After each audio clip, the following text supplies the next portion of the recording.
Hello, everyone. I'm Catherine Whalen here at our Graduate Center, and I'm pleased to welcome you to today's Horowitz seminar in New York and American Material Culture. This seminar is co-convened by me, my colleagues, Meredith Lynn and Ivan Gaskell. And we're really delighted to have Jack Tchen joining us today to speak about Unlearning by Undoing towards a pluriversal, enlivening cultural practice, poetics, and politics.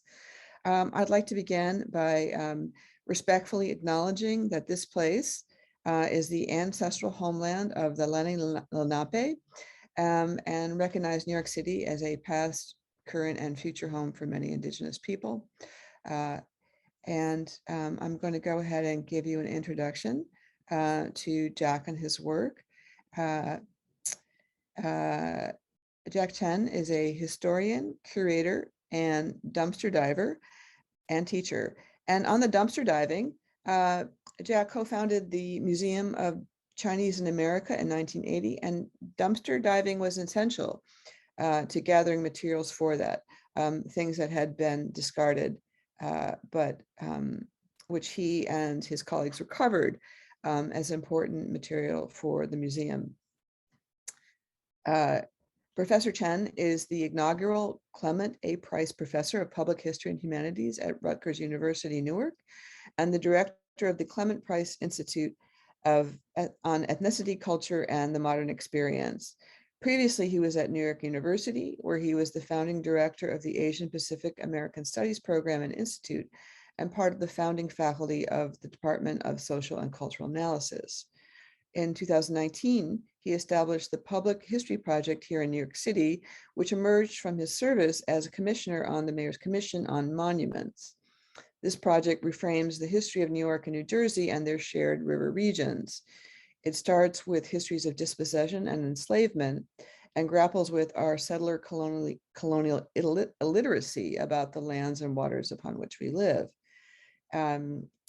Professor Tchen was the senior historian for the New York Historical Society's landmark exhibition, Chinese American Exclusion and Inclusion, which was on view from 2014 to 2015. And just to say, there's an excellent publication that accompanied this exhibition, and there's also a great website that you can find on the New York Historical Society's website. Professor Tchen was also senior advisor to the American Experience PBS documentary on the Chinese Exclusion Act, and his acclaimed books include Yellow Peril, an archive of anti-Asian fear, published in 2014, and which is a critical archival study of images, excerpts, and essays on the history and contemporary impact of paranoia and xenophobia.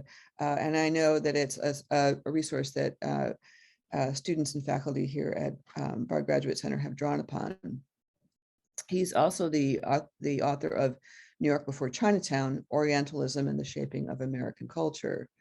At Bard Graduate Center, Jack has taught in the 3 NEH Summer Institutes on 19th century New York, founded and led by our late colleague, David Jaffe.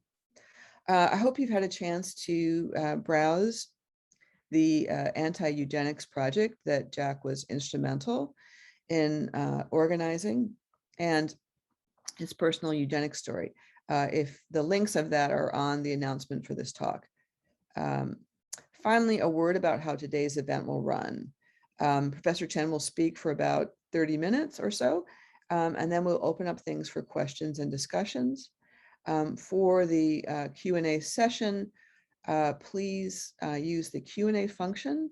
We'll have a number of colleagues, I said, as Bard Graduate Center faculty and students as in the room panelists who'll start off the Q&A.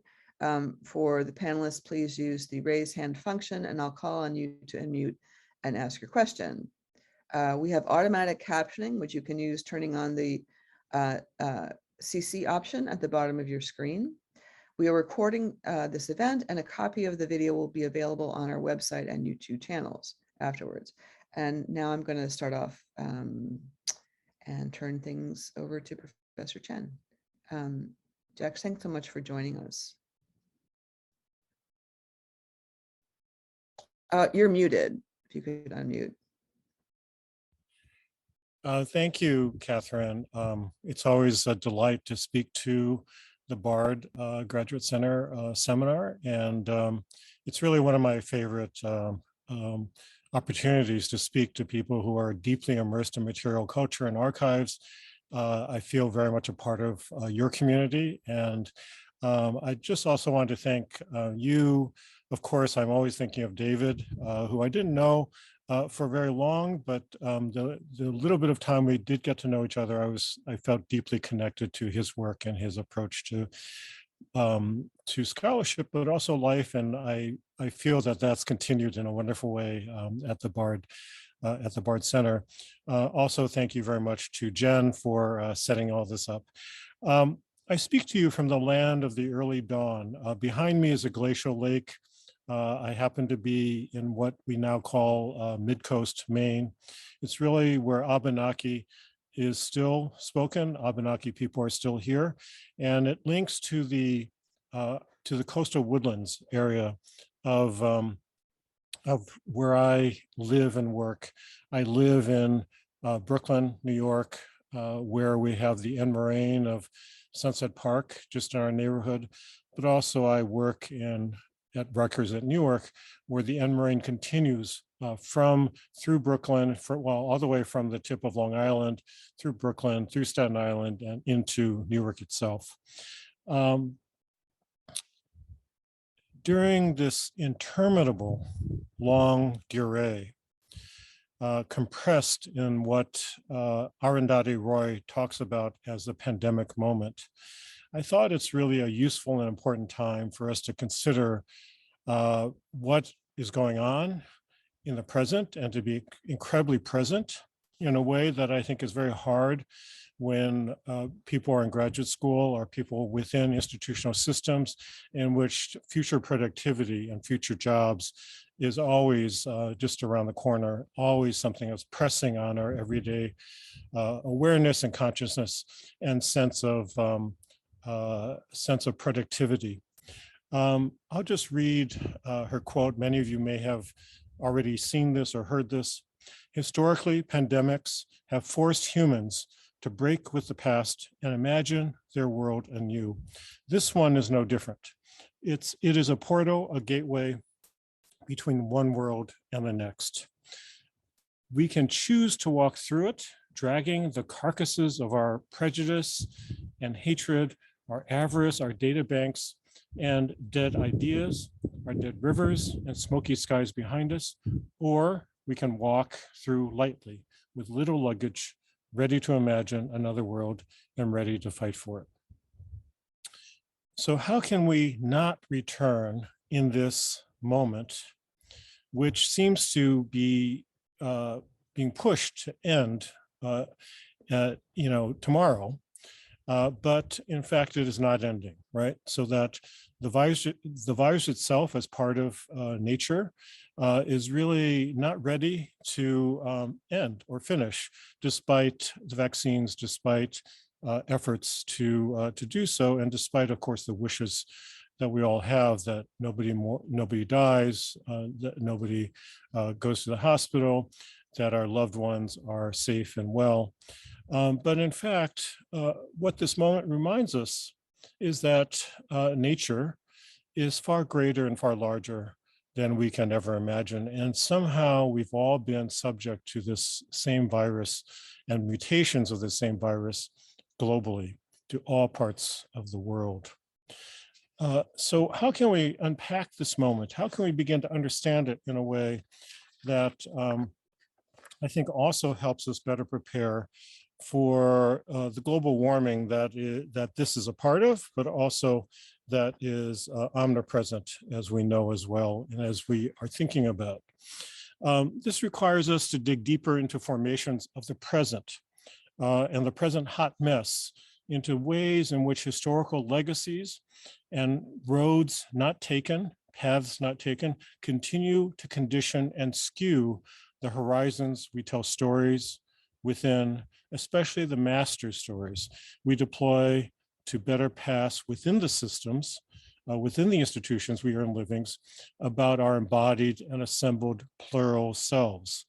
And here, plural selves, I'm referring to the plural selves within us, the assembly of microorganisms that our bodies actually have that we tend not to acknowledge, but also the plural selves outside of us and our relationship to those many plural quote unquote others, some which are absolutely necessary, some which we constitute as enemies, but the borders and boundaries are far more porous than we have tended to acknowledge. So to become museum educators, curators, professors, and associated design professionals is to enculturate and to learn such proper behaviors, to learn enough educational cultural capital, after Pierre Bourdieu, to become distinctive when we hit the job market, go up for promotion, or seek to improve our fortunes elsewhere.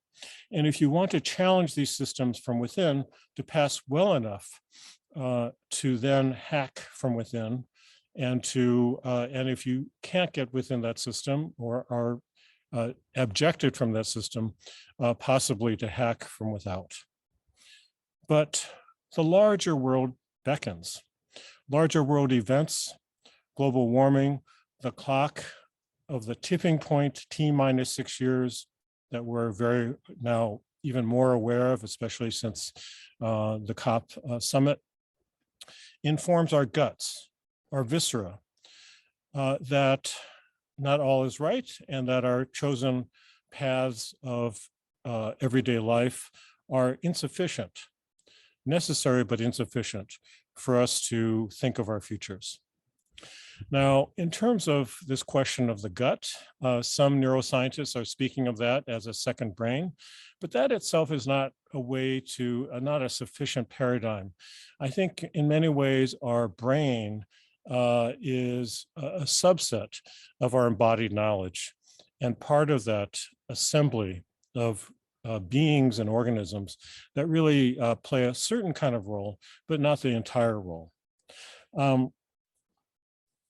So our understanding of the seeming incommensurability of investing in careers as end goals and the immediacy of cascading changes surrounding our sense of individualized decision-making is really creating, I think, for many of us, but especially for students who have maybe come out of careers and professions, but seeking education and continual context of latest ideas and the latest theories to position themselves better in their interests.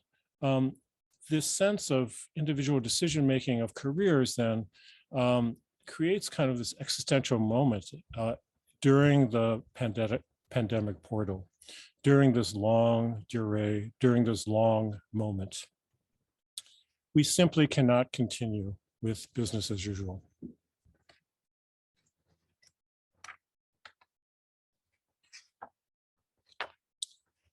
So this paradigm, which I would define, and we could always talk more about that, to the progressive era Western modernist career choice of professional advancement, is what I want to explore and really to unsettle in the spirit of radical American pragmatism. Of course, here, when you talk about pragmatism, we think of John Dewey and his notion, which I firmly believe in, is learning by doing. But within the contemporary context in which we cannot ignore any longer, it's also understanding what learning by doing means in this decolonizing and in terms of my recent work, this de-eugenicizing imperative that can be re-described as unlearning by undoing squared. In the limited time of this talk, we all understand I can only gesture this exponential unlearning and undoing towards a new process of what I will call, for the moment, grounded collaborative projects. Besides the words unlearning and undoing, I want to flag the term enlivening in my title. Here I reference the provisional suturing action we have to take to save our souls from the deadening disciplining of conventional academia and conventional professionalization, all in the name of progressive objectivism and statistical scientific, quote, truth formulation. Now, don't get me wrong, I believe in rigorous patterns of verification, but I'm deeply wary of progressive era formations of professional and institutionalized truth as embodied by eugenics formulated as the eugenics formulated administrative state, and expertise as fetishized by colonial, quote, enlightenment, Western hyper-specialized universities. The splitting, indeed fragmentation of knowing the world in this iron cage, as can be formulated, is deadening. It separates the so-called objective from the so-called subjective. For the sake of simplicity, this state of splitting from the lived life in the world, the embodied lived life in the world, can be called Cartesian anxiety.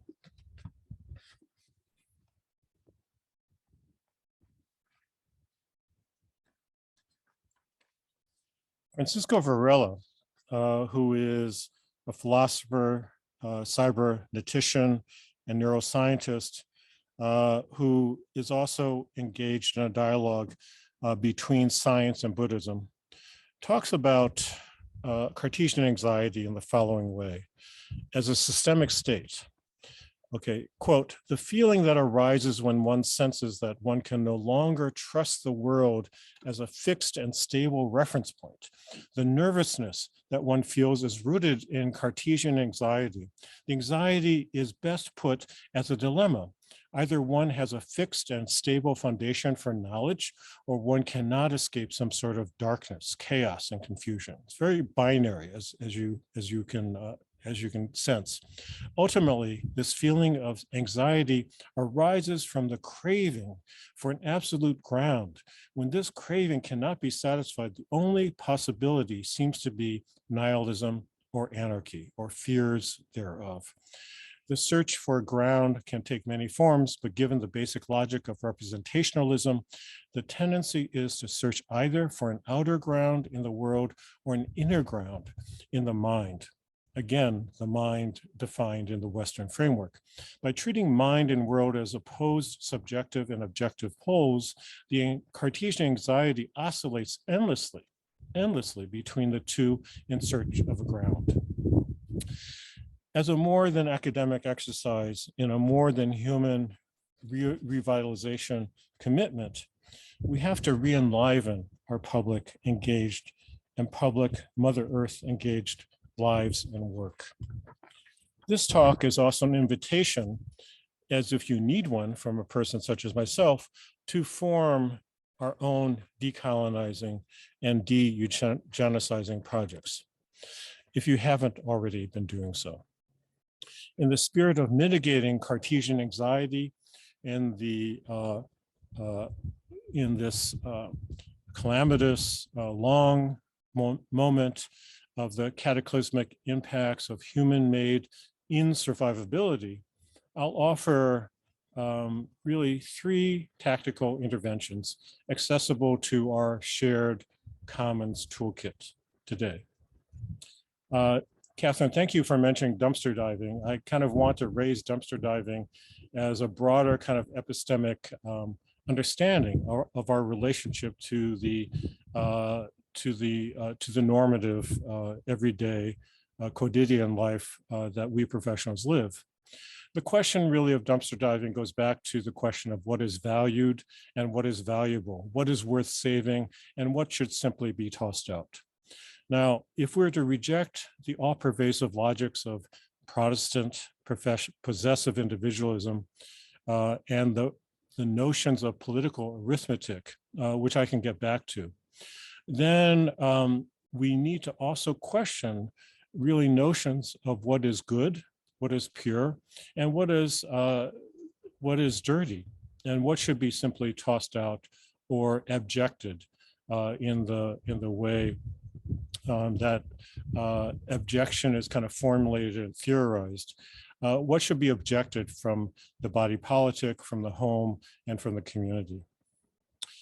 And that dumpster diving also raises the question of what bringing into a new, in other words, the items that we go into the dumpster for and pull out, what does that bring to a new public, human, and more than human feral commons, F-E-R-A-L, in the way that it's being used by Anat Singh and the feral atlas that I encourage you all to look at. What has been systematically tossed and devalued, and how have those tossed items been represented as old, dirty, broken, out of fashion? You can kind of add in all the words that you can imagine. That goes from food, wasted food, bad food, out of date food, dangerous food, bad for you food, to abjected materialities, abjected peoples, and abject more than human species. Weeds, for example, insects that have exceeded the boundaries of where they live, which is outside, et cetera, et cetera, et cetera. So in many ways, the dumpster and the dumpster diving also raises the question of boundaries. And in many ways, I've been long fascinated by the phenomenon of the living dead, especially in the way that the Night of the Living Dead was first formulated in American films. And I can tell you the backstory of that if you want to talk about that. But here I'm really referring to the political specificity of the living dead in Anglo-Puritan Protestant political culture. In other words, who is deemed to be as an individual of the past or othered or dead, and what happens when those dead legacies of the past, the unresolved issues of the past, return unexpectedly and disrupt the notion of a linear present and the future. And I also want to refer to this question of objection as also what counts as dirty, but also dirt itself. Dirt itself, or soil, we can understand as either something that doesn't belong in the house, but also if we understand soil in the contemporary sense in which life emerges, plants emerge. We also have to acknowledge the fact that we're living at a time in which the soil in the United States that is growing things has become so sterilized and so vacated of the living stuff that really makes soil and plants thrive, and replaced with chemicals and fertilizers to the point that actually our food systems and our food, the wellness of the land itself are increasingly in jeopardy. So this question of what is valuable, what is objected, of course, goes back to this question of what is presented in the name of the American way, but also, as we know now more and more clearly, of white supremacy itself. So dumpster diving also is acknowledging, in the way that I'm talking about this, acknowledging the simultaneous existing nature and human economies that we've objected by the logics of crabgrass and the neoliberal kind of free market ways in which certain parts of nature are capitalized and invested in and commodified and turned into commodities, but also other things are considered and deemed really old, junk, cheap, not worth keeping, not worth having. So this question of abundance and regeneration, really, and patches of abundance and regeneration that have to do with nature and the natural commons, if we were to call it that, have to be really understood and appreciated.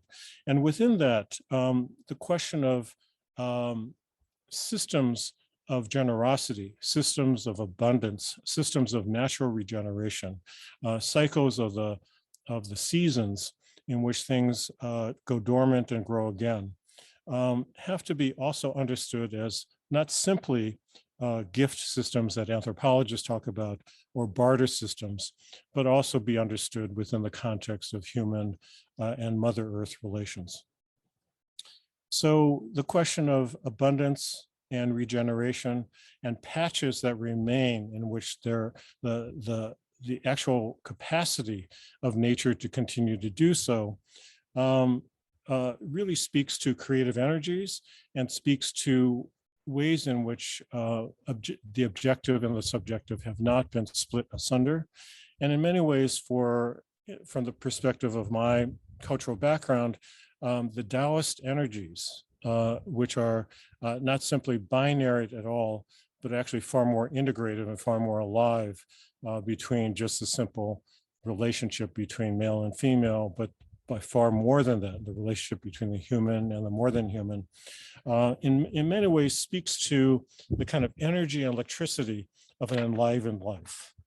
And in that way, I also think of Walter Benjamin's quote, in which the electrical energy of a lightning bolt suddenly illuminates the dark and shadowed landscape, and one can see and be reminded again of what's actually there that has been obscured by our notions of what darkness normally is about. So the second kind of tactical intervention I just wanted to offer as a bit of a tool is the way in which indigenous local knowledge is now being formulated. It's of course being formulated in terms of the ongoing tradition and the ongoing updating of indigenous knowledge themselves and by indigenous peoples, certainly in North America, but also globally in the Pacific, in Latin America, and also in Asia, and also in the, of course, the other parts of the Americas that we tend not to think of as the Anglo-American project, but the Caribbean, Central America, Latin America. And in those frameworks, it's important to say that, of course, we can think of decolonizing as a metaphor, as something that we should all strive to do. But following Yves Tuck and Wayne Yang in their important essay, I would say that decolonizing is not a metaphor, and the land is also not a metaphor. So how do we take those materialities actually seriously and think about what is it that we're doing in addition to acknowledging through the land acknowledgement, also in terms of what we're actually doing on an everyday basis that is grappling with the question of settler colonialism itself. So how do we, within the framework of indigenous local knowledge,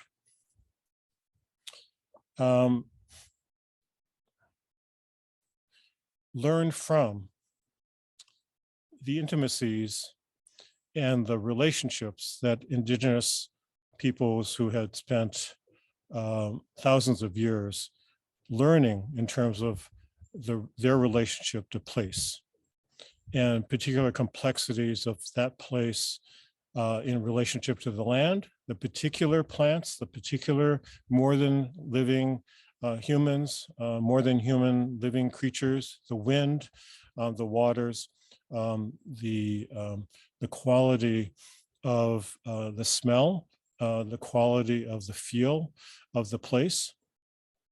How do we learn from that in a way that in some ways reinvigorates the dead, forgotten past that Western Europeans have kind of long said to be primitive and ancient and not worth knowing anymore? This, of course, again, is something we can talk a great deal about, but I'm just going to leave it there. How can we relearn after unlearning, reconnect after unconnecting with traditions that are quite ancient, but not simply fetishize the past, but also update our knowledge in ways that are also rigorous patterns of knowing and truth pursuits of research. And I would just say that in terms of indigenous local knowledge, how can we make place for that to happen? How can we make spaces for that to happen? I should just say that the Intergovernmental Panel on Climate Change, the UN's report that came out again just recently, has reaffirmed the importance of indigenous local knowledge as a way to address global warming and climate change. Now, it's one thing to acknowledge that, which has been immensely important and very significant to finally have that kind of understanding, which automatically puts a critical note, a critical intervention in terms of traditional development practices, Western development practices, but also colonialism itself. So indigenous local knowledge is something that we have to create more and more space for. And how can that be done on the everyday basis in our curriculum, engaging directly with indigenous local scholars and meaning-making processes and kind of frameworks that are, again, not simply seen as metaphoric, but are actually understood in the context, at least in North America, in terms of Anglo-American settler colonialism.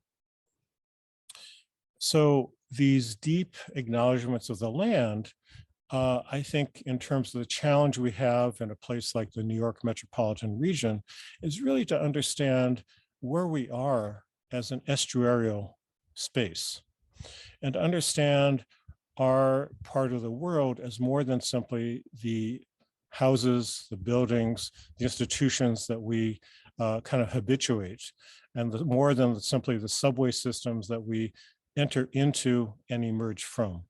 But how do we understand the larger region and the ways in which the ecological system that our metropolis and metro region is situated within is still there? It's having a tough time, but it's still there. And how do we understand the region as a whole in terms of that deep history that we tend to have effaced? Not only have we effaced settler colonialism and that understanding of what that means in terms of all knowledge and meaning-making projects, but it also means that we've really lost touch with, and I include myself because I'm totally a citizen of this world that has been fabricated and created, and I've wanted to adjust into that as a refugee, as a son of refugee family. I totally lost any sense of the relationship between the natural world and the knowledge of the region that we actually inhabit. So how do we formulate what indigenous scholars are starting to do in creating laboratory spaces in which these connections can be reconnected, and to do that within the educational institution itself, but also other institutional spaces that we can identify as having been part of the kind of progressive modernist project. So finally, my third intervention is really about, and I'm going to wrap up soon after this, about transitional justice. And, you know, many things can be said about transitional justice, certainly abolitionism and the process of mobilizing and creating interventions around abolitionism, critiques of the medical industrial complex, for example, the military industrial complex, the prison industrial complex. These are all efforts to kind of begin to engage with questions of transitional justice. And of course, questions of apartheid that have racked whole parts of the world, including the United States, demand questions of transitional justice. And how do we begin to think of that? Well, I'm just going to mention it in terms of the Haudenosaunee tradition of thinking in terms of 7 generations. 7 generations, of course, is now paper goods. It's now kind of used broadly in a kind of whitewashing kind of way and a greenwashing kind of way in the commodity culture. But my reference to this is really building on the interpretation of what the 7 generations means in our everyday lives.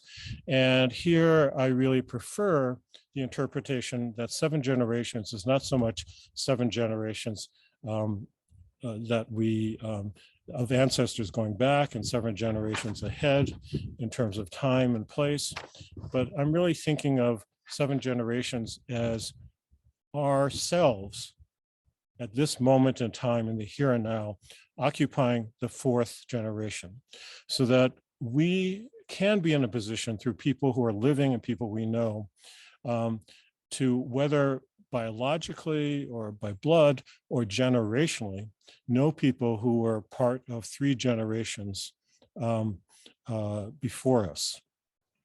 In other words, there's a possibility of learning something about not just our parents, our grandparents, again, metaphorically, I'm not speaking necessarily blood-wise, but parents, an older generation, a grandparents' generation, and a great-grandparents' generation. And certainly, depending on how old you are, it's possible to learn and to be connected to people who are 3 generations younger. So that the great-grandchildren, I happen to be a great-grand-uncle at this point in my life. So it's possible to know them and possible to be developing relationships to them. So this question of how to be stewarding one's positionality in terms of 7 generations seems to me central to not only our personal, but also our professional and social lives that we need to be reconsidering in this pandemic moment. And here I'll just mention briefly that it's not only curating spaces that are dialogical, that are interperformative, and that are critical in terms of unlearning by doing, not just in our academic and professional lives, but in our everyday lives, in the ways we live and interact with those 7 generations. It's not just that, but it's also, especially coming out of the Dismantling Eugenics conference that we just organized, it's for me increasingly becoming aware of the profound ways in which ableism has been defined by the kind of progressive era sorting the fit from unfit project. And how ableism and putting away those who are considered able-bodied and able-minded, and those who are sorted as unfit or unable-minded or unable embodied. In other words, the feeble, those who are considered abject from human society are therefore thought to be deserving of basically segregation into large-scale institutions that will then invisibilize them from the kind of heteronormative institutions that dominate the landscape.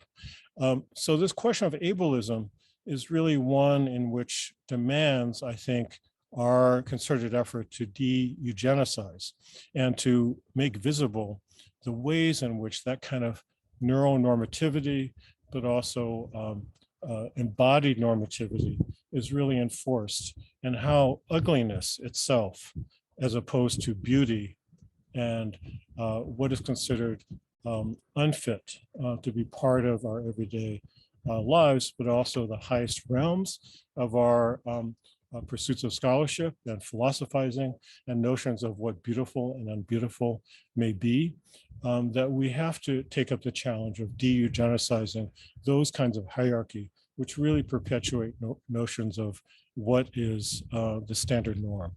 And that legacy of sorting and unsorting, sorting and the fit and unfit is so deeply embedded, I think, in our material practices and what we value, that it's something that unless we do it right away, unless we are decarbonizing, but also kind of de-eugenicizing, we don't really have much of a chance to really formulate genuine alternatives to what our immediate futures are going to be like.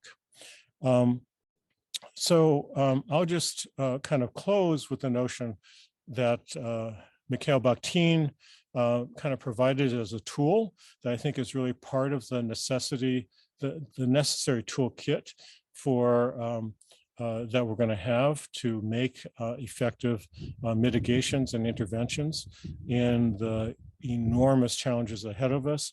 And I'll just mention the tool of the chronotope. Chronos in terms of time, topos in terms of place, and how we need to really, I think, begin to formulate a sense of what a chronotopic justice agenda would be for the kind of knowledge-making and meaning-making efforts that we're all engaged with. And that's necessary to ground that, to bring together the binary notions of objective and subjective, and to re-enliven really the present and our ability to live literally in the present and to engage with present day changes and conditions and prioritize that so that we can actually begin to critically and dialogically and interperformatively engage with the deep past and reconstruct what that was about, but not simply as a goal in itself, as a fetish in itself, but really in relationship to how that past and present understanding can enhance our ability to really work towards an interperformative and a more grounded set of organizing for the future as well. So I just want to kind of wrap up this talk. I hope it's not been too abstract. It's really meant to be kind of grounded, and I'd love to just talk to you about your own thoughts and your own practices. But let me just end this with a challenge to the BARD kind of program that you're all enrolled in.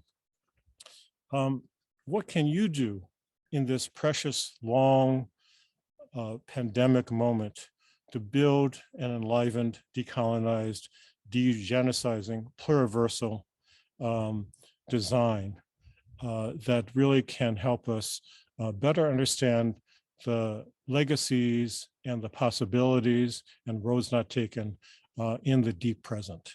How can we really understand the present as something that demands immediate intervention, demands immediate investment in, without just simply deferring it to something that one will do after one gets a job or one gets the promotion or one has a job change that then puts one in a better position to deal with the kind of existential questions that we have at hand. So what does this mean for your BARD knowledge-making projects? So I'm just going to end there, and I'm very happy to be involved in the discussion. So thank you very much. Jack, thank you so much for this inspiring and profound talk, and for the challenge of our Graduate Center. These are issues that many of us have been thinking about, but need to move forward and engage in the kind of meaningful ways that you've been talking about. Something I neglected to mention in my introduction is that the Dismantling Eugenics conference that Jack was project director of was a week-long project, international project, really fascinating presentations. It was held as a countercentennial to the Second International Eugenics Congress held at the American Museum of Natural History a century ago. And I know there's access to some material on the site, but Jack, maybe we can follow up on the extent to which people can access the material. It's a really complex and wonderful site. And also so there's a link to that in the talk description. And then also to the event, Hacking the University, Jack, that you organized at Rutgers.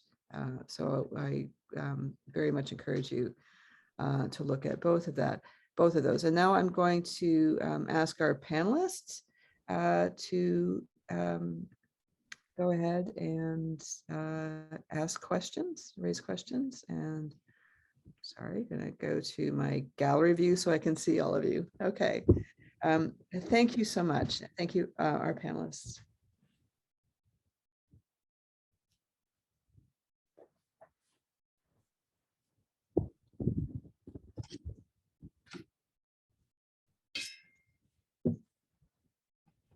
Aaron, please go ahead. Hi, thanks so much, Jack, for that very wide-ranging talk. And you pulled together so many threads of so many different kinds of conversations that are happening at the moment. It's a bit hard to find the one place of entry to ask a question. But in the first part of your talk, I was starting to formulate a question that sort of crystallized for me when you got to your second tactic, and you invoked Tchen and the question of decolonization. And I think what that invocation helped me do was to articulate my question this way. Something that I and colleagues here in this Zoom grid have talked about before, and that I wrestle with a lot, is when we think about terms like decolonization, like intersectionality, like eugenics even, the kind of tension that I certainly feel personally, and I think we all feel professionally, intellectually, ethically, between narrower, more technical, precise definitions and uses of those terms that are historicized and put in the context of historiography, and the advantages of specificity regarding terms like that, at least in some contexts. And on the other hand, the advantages of the broad, metaphorical, applied, tangential, associational uses of those terms, especially perhaps, and this gets to the sort of part of the crux of my question, especially out of the rarefied context of academia. And I wrestle with is decolonization land back, or is it a model for challenging a lot of the kind of Western dualisms and assumptions and prejudices that you very helpfully challenged for us tonight. And I wrestle with that tension between the sort of the specific delimited uses of those terms and the broad uses of those terms. And I just love to hear from your perspective, as someone who's engaging very deeply with these terms and the ideas behind them, how you balance that tension between specificity and broad applicability, and how much that distinction between the sort of the narrow registers of academic work that you encourage us to think beyond, career-wise and otherwise, and the sort of more public-facing interperformative projects that you ended on, whether that distinction plays a role in the other distinction I mentioned. So a wide-ranging question. Thank you. Yeah. Well, thank you for that question. It's a really important one. I'll just try to be brief in my response. I think it's really, we have to respond to these challenges as both not metaphors, as both concrete practices that we need to be engaging with in some part of our lives. At the same time, I think the epistemic insight that emerges from these critiques of it being decolonization, not being a metaphor, for example, can also be extended. I mean, of course, we're the ways in which Tuck and Yang talk about it not being a metaphor is in terms of settler colonialism, and the fact that we're institutions in the settler colonial world that's been created, and not to treat them as if they don't apply to us directly. One of the ways in which they've been really very concrete about this is this is where Indigenous scholarship has really been leading the way, in which the land itself can be understood historically as a process in which land grabbing universities, the land grant system actually dispossessed whole parts of the expansionism. So here, manifest destiny or manifest design is not simply an abstract concept that happened in the past, but our concrete everyday present is actually embodying those kinds of relationships. Of course, we know from the work about how many of the Ivy League schools in the fantastic book Ebony and Ivy, for example, Ivy League schools were actually founded to some degree on the wealth that was created from enslaved peoples, of the patrons of the institutions. In this case, the kind of land grant universities, which I've always been kind of supportive of. I'm a product of the University of Wisconsin and very appreciative of the kind of public institutions that were created for broader numbers of people. I never understood how that system actually worked. And here I am a historian. So it really took those kinds of questions coming out of an indigenous critical perspective to then lay out the material nature in which how that university was linked and how that system was linked and created. The same can be said of Rutgers University. So how can we critically understand the materiality of that, but at the same time understand that for me, I come out of an anti-colonial family, for example, in which it wasn't so much about settler colonialism, but it was about the British introduction of opium. And again, opium was not simply a metaphor, but it also is a metaphor, right? In terms of how trade works, how political arithmetic works. It's maybe not a metaphor, but it's analogous. And there are related kinds of processes that can be understood by those kinds of critiques. So I guess I'll kind of maybe respond that way. And I'd be interested in other people's thoughts as well. Thank you so much, Jack, and also Aaron, for that question. Are there other panelists or audience members who'd like to ask a question? I did want to mention that I also appreciated your discussion of dirt and this notion again of matter out of place. It's actually something that both I and Meredith have been discussing in the courses that we're currently teaching. Mine on collecting and the notion of secondhand cultures, the particular part. And then Meredith has also been teaching a course on New York City, and which garbage is really important, especially in her work as a historical archaeologist. So I'm wondering if you want to respond more to those notions that you laid out about, what's abject or what's put aside. Sure, I'd love to hear from Meredith also more about your work. I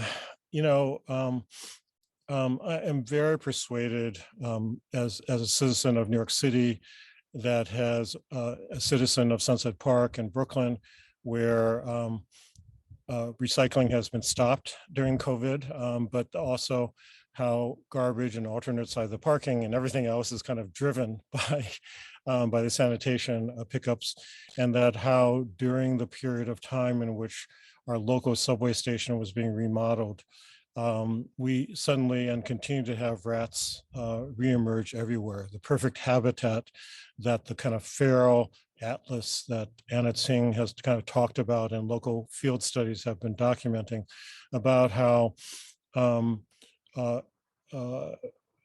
in some ways these engagements in the tunneling in the natural world create these perfect environments for rats to proliferate in a way that they wouldn't if they were strictly living in systems that were not intervened with these human spaces. So the question of waste is one that we tend to kind of naturalize and just think of as, well, there always have been trash pits, but not really understand, I think, in terms of systems and the ways in which human nature systems kind of operate and continue to operate to this day.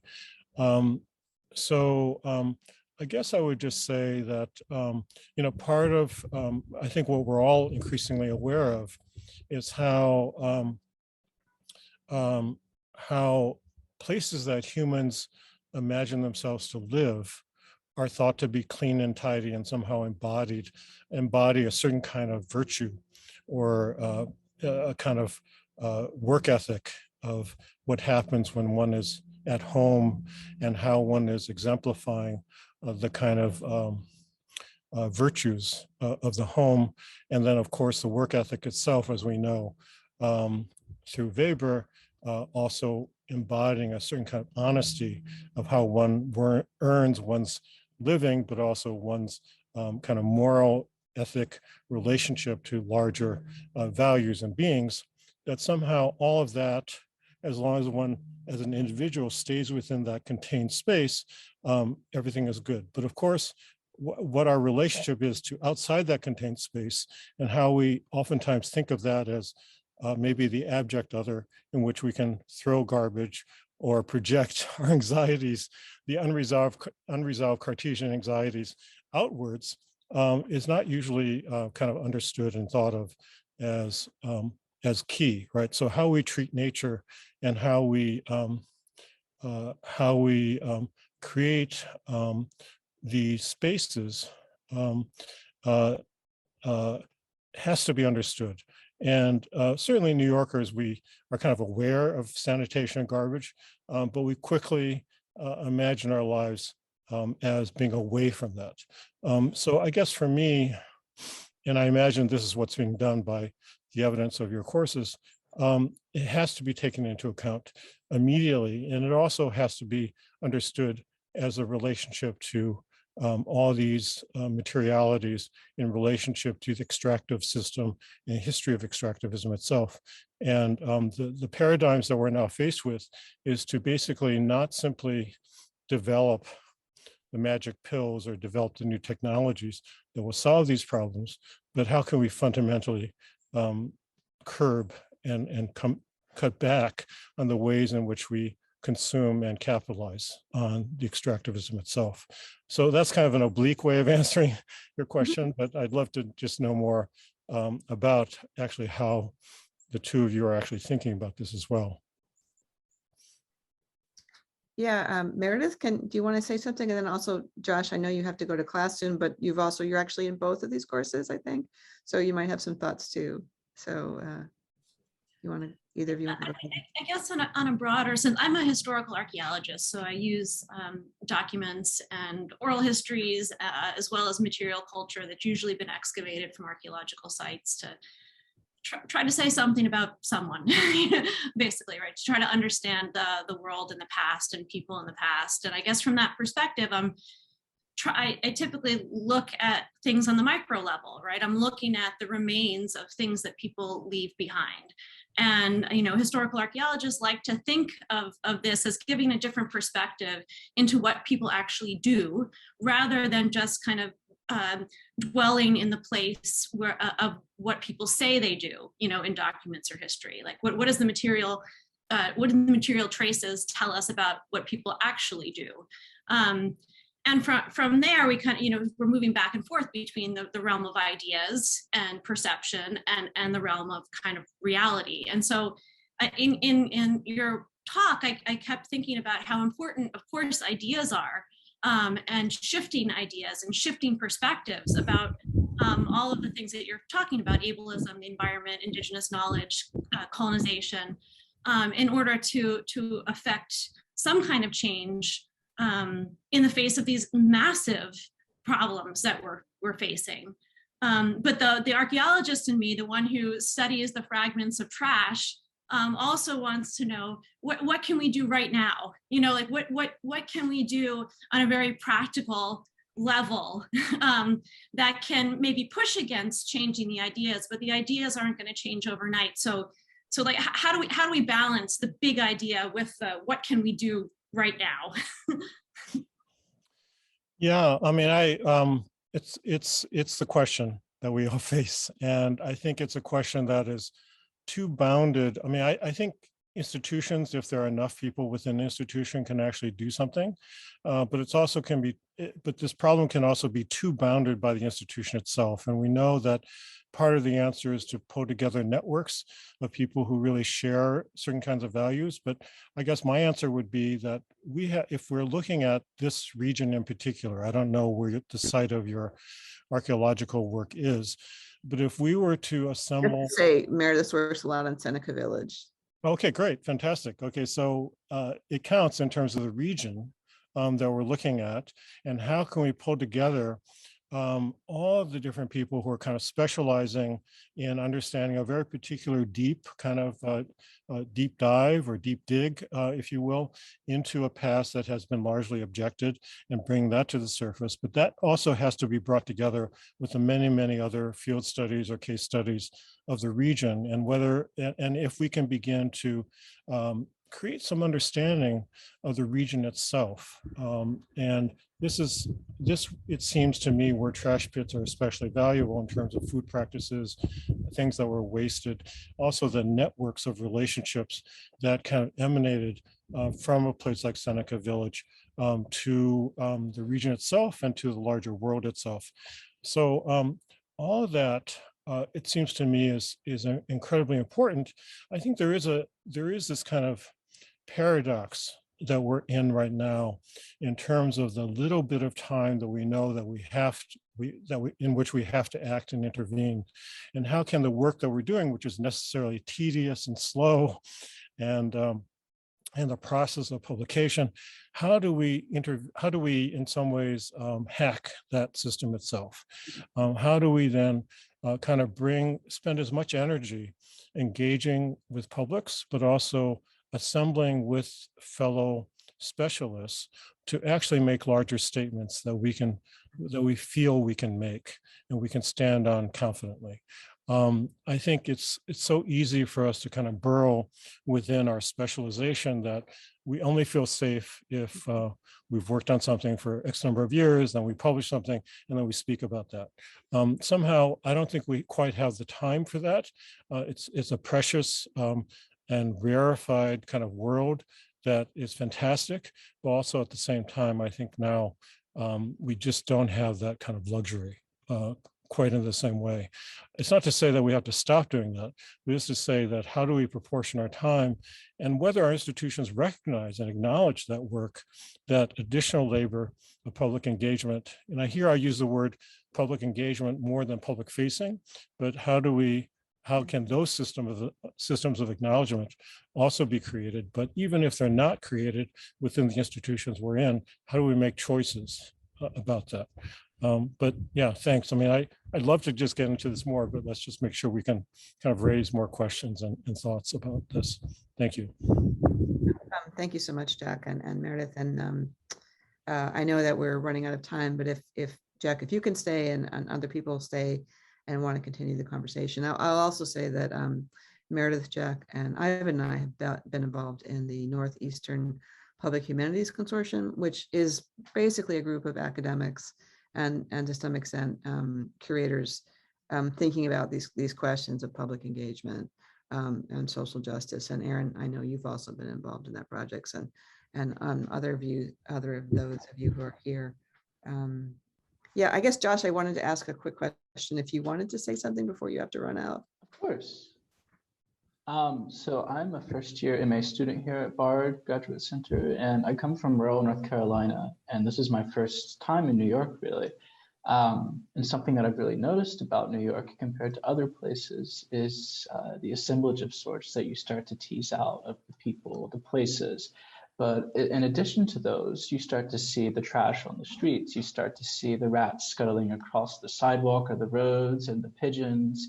I'm really interested by this use of feral that you use, because in a sense, yes, rats are pests. They get into houses. They do terrible things to terrible people throughout history. But I wonder if we can't re-understand the space of New York City as this really dynamic assemblage of people, animals, things, secondhand things, waste, and how that can help us to move forward in what you talk about as an epistemological, ontological re-understanding of the world in which we live.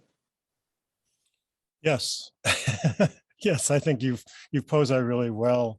And I would just reference you to the Feral Atlas and also to urban feral spaces that a whole group of scholars are working on. And I think it'd be fantastic for you to plug into that.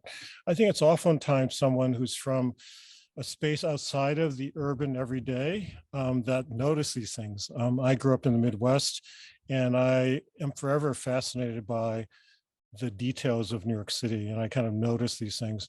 Whereas my partner, who grew up in Queens, has always identified with kind of Manhattan and those kind of interlinked two fair zone spaces, tends to actually not see things. And I think it's so there's always a play between what we see and what we notice in taken for granted spaces, and how that in a sense defines kind of our world, but also is a map of what we abject from our awareness, because we don't want to deal with it. So I really want to encourage you to kind of take your epistemic insights that you have from being outside of this region and the everyday to really use it as a critical insight that can help be a part of the kind of specialist deep dive into what's going on. Yeah. Thank you. Looks like we have a question from Ivan. Thanks, Catherine. I know time is rushing on. Is there time to ask another question? Is that okay, or what? You're sharing.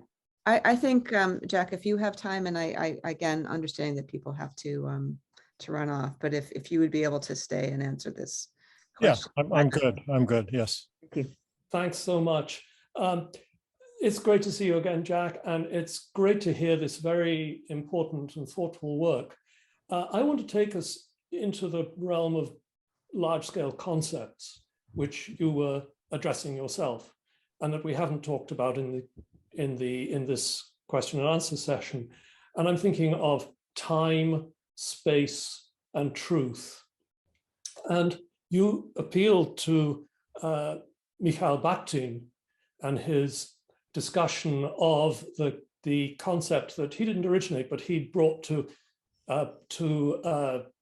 prominence of the chronotope. But there are other thinkers from the majority world who have considered questions of time and space. And I was reminded of this particularly because I was giving the talk last night in our Objects in Context series for all first-year graduate students on Oceania, and mentioning the work of the respectively Fijian and Tongan thinkers on time and space, Hofanga Ukasitino Mohina and Epeli Ho'ofa.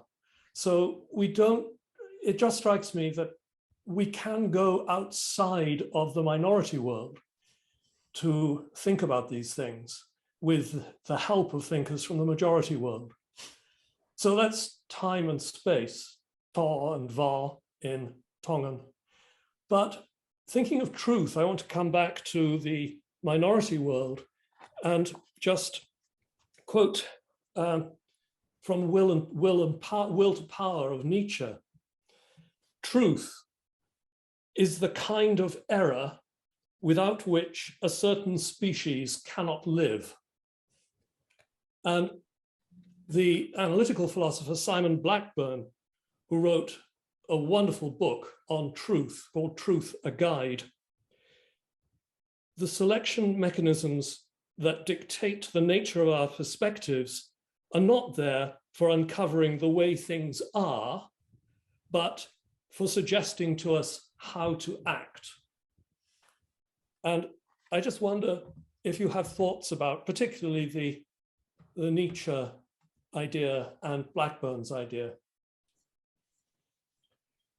Well, yeah, I'm not familiar with that body of scholarship.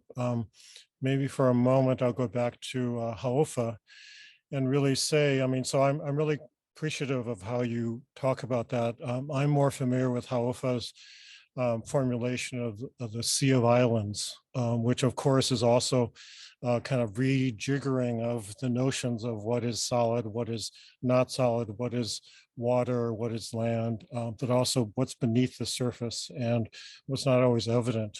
So in some ways, there's a deeper geological set of relationships that I think would constitute what the truth of that, the surface appearance of that would be. So I think there is an ongoing challenge between surface realities and the ways in which materialities are expressed, such as mushrooms erupting out of the mycelial relationships to forest roots and how they appear at certain times. And then we think of mushrooms, but in fact, the mycelium and the relationships to the forest is always there and ongoing. So I guess I would say that for me, the truth is about the dynamic interrelationships and acknowledging that fundamental relationship to the more than human world that constitutes the kind of grounding or truth claim that I'm making. So I don't know if I could so much comment on the philosophers that you're talking about. I'd be kind of curious what you're thinking right now, and maybe I could respond to that. Okay. Yeah, these are complex ideas, I think. So it's probably unfair of me to have brought this up, but what I was trying to get at here with this, with these statements from Nietzsche and Blackburn, is that truth is not relative in the way that relativism inspired by continental theory necessarily, that's not necessarily the case. And truth is something rather more complex than that. And I thought that the statement from The Will to Power, that truth is the kind of error without which a certain species could not live, is couching the importance of truth, no matter what it might be, for a certain species, which is humanity. But I think it goes way beyond humanity. Blackburn, on the other hand, is suggesting that truth is not something that is necessarily ontologically available. And so if we become distracted by trying to uncover the way things are, we can be distracted from what might be a more helpful way of dealing with this, which is to think of truth as a way of suggesting how to act. And I think that's very much in tune with what you are saying, it strikes me. So I think you might well find, not that you need it, but you might well find some quite interesting support from within analytical philosophy for what you have been telling us today. And as someone who works in analytical philosophy, that makes me feel more confident. that's by the by, who cares? But I think it can help us to see that people thinking about these things from very different standpoints can actually converge in terms of some fundamental uses of concepts. Yeah, no, thank you for that. I love the kind of eclectic kind of referencing and substantiating. You know, I tend to kind of follow certain kinds of genealogies, and those are outside of my kind of domain of knowledge, but I appreciate that there are some possible synergies that you see. So I'd love to see anything that you've written that's about that, and maybe it's something that could converge with something that I also work on. So thank you for that. Yeah, so I probably should get to my next meeting, which has to do with negotiating with the Rutgers legal office about helping to gain access, the Rampo Lenape folks would like to gain access to 40 acres of land that is being made available to them by the Northeast Organic Farmers Association. And there seems to be a bureaucratic reticence to allow that permit to happen. So I've got to hop onto a meeting about that. So in partial answer to the question of, how is land not simply a metaphor? This is an example of how land is not a metaphor. It's also what can we do in terms of our time. And so I really appreciate being with you all and would love to hear more from you. I'm sorry we couldn't do this in person, but maybe someday in the future. And but I better hop onto that other meeting. So thank you all. Yeah, Jack, thanks so much for your time and for this really wonderful talk and fielding our questions and having this discussion. So thank you. And actually good luck with that meeting. It should be fun. Thank you very much. Thank you. Bye-bye.